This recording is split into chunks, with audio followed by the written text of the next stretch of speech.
Let's talk about Stanley का डब्बा, the film. ये क्या चीज़ है? ये स्टैनली का जो डब्बा है वो ऐसा नहीं है, इतना अच्छा नहीं है, इतना 3 कलर नहीं है, मामूली सा डब्बा है। लेकिन ये मामूली डब्बे में क्या है? ये 4 कंपार्टमेंट जो इस डब्बे के हैं, उसमें एक तो सबसे पहले 500 बच्चों की मुस्कुराहट दबी हुई है। वो अगर खोलेंगे ना आप तो मुस्कुराहट ही मुस्कुराहट हो। दूसरे में माँ का प्यार दबा हुआ। अगर भारतवर्ष में किसी माँ को ये पूछो कि आपका बच्चा स्कूल जाता है? हाँ। डब्बा ले जाता है? Of course. कौन बनाता है? मैं ही बनाती हूँ। और कौन बनाता है? मैं नहीं तो डब्बा नहीं। ये माँ का महत्व है भारत में। तो उसमें बहुत सारी माताओं का प्यार दबा हुआ है। इसमें बच्चों की मुस्कुराहट के साथ उनकी ऑनेस्टी, उनका पारदर्शी बिहेवियर या नेचर, ट्रांसपेरेंट नेचर, ये भी इस डब्बे में बंद है। ऐसी खास खास चीजें हैं। 5 गाने बंद हैं।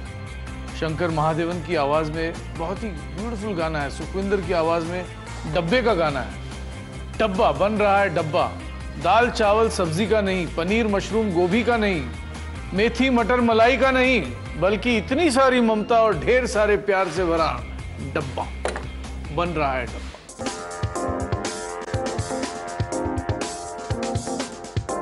इसके पीछे का इंस्पिरेशन अगर मैं कहूं तो डब्बे का इंस्पिरेशन क्या हो सकता है? खाना हो सकता है, और क्या हो सकता है। और जब हम स्कूल में थे, ये 40 साल पहले की बात है, क्लासरूम के अंदर उनकी दीवारों के बीच जो छुपी हुई यादें हैं मेरी, वो जो वंडरफुल टीचर्स जिनको हम दिल दे चुके थे, अब बैठ गए तो बैठ गए, अब क्या करें। वो माता थी, वो दोस्त थी, वो एक भगवान का रूप थी, ऐसी वो टीचर। तो ऐसी टीचर जो है उसको मैंने कोई नाम दे रखा है, रोजी, डब्बे में। एक दूसरी बहुत ही अजीब टीचर, आईयर टीचर, जिसको बच्चे में कुछ अच्छा दिखता ही नहीं, क्या क्या क्या क्या कौवे की तरह करती है। अब क्या करें। और अंत में मेरे जैसा खड़ूस, या वैसे हूँ भुक्खड़, लेकिन भुक्खड़ को अपनी भूख माफ है, लेकिन खड़ूस को अपना पाप कभी माफ नहीं। क्योंकि आदमी खड़ूस क्यों बनता है? बच्चों को तकलीफ क्यों देता है? बच्चे तो भगवान का रूप होते हैं। तो ऐसे भगवान का रूप जो इतने सारे 500 बच्चे हैं स्टैनली के डिब्बे में, उनको सताने वाला ये एक खड़ूस है, वो मैं। किरदार है महज, बस किरदार निभा के आगे बढ़। तो ये है स्टैनली के डब्बे के पीछे का इंस्पिरेशन।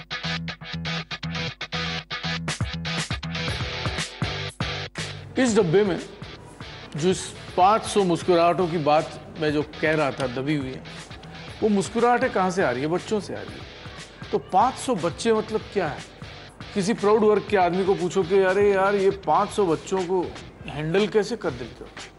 ये जो हैंडल कैसे करते हो, ये जो प्रश्न मुझसे पूछा जाता है, इसमें कोई ताकत नहीं, क्योंकि बच्चों को हैंडल नहीं करना चाहिए।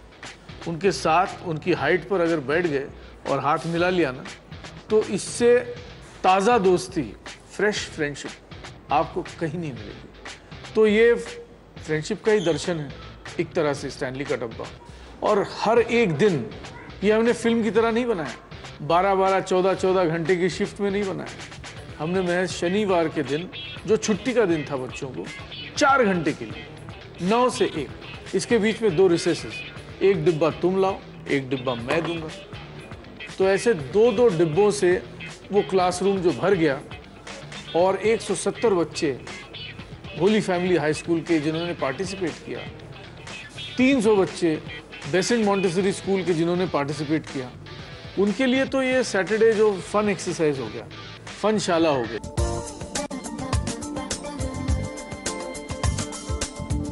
मेरे डब्बे में क्या था, इससे ज़्यादा मेरे डब्बे में क्या नहीं था।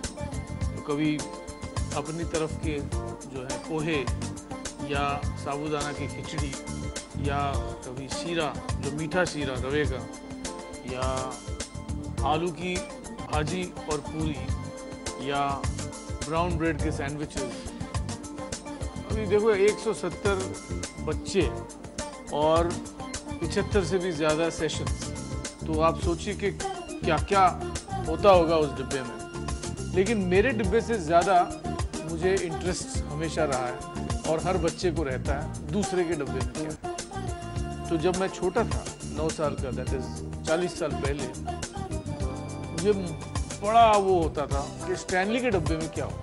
स्टैनली मेरे क्लास में एक लड़का था, स्टैनली का डब्बा जो था ऐसा इतना जो थोड़ा सा एल्यूमिनियम का दबा हुआ ऐसा टूटा फूटा सा डब्बा रहता था। उसके बराबरी में दूसरा एक अमन मेहरा नाम का एक वंडरफुल बॉय था। तो अमन मेहरा और उसके 4 भाई, ऐसे 5 भाई स्कूल में थे और लंच टाइम में बाकायदा एक गाड़ी आती थी और इतने बड़े बड़े डिब्बे आते थे प्लास्टिक के ऐसे बाहर और अंदर स्टील का पूरा लाइन में लगा हुआ, और सारे बच्चे जो हैं वो देखना चाहते थे कि मेरा खानदान का डिब्बा आ गया क्या होगा। लेकिन उसकी बराबरी में स्टैनली का ये जो एल्यूमिनियम का जो डब्बा था जब खुलता था तो उसकी जो महक थी, जैसे आज हमने देखा जब शेफ बना रहे थे तो उसकी जो फ्रेश महक थी उसकी तो बात ही कुछ और। तो ऐसी जब नाक से कान तक और कान से भेजे तक पहुंचती थी तब जाके समझ में आता था सुकून क्या होता है। स्टैनली के डब्बे की बात ही कुछ और।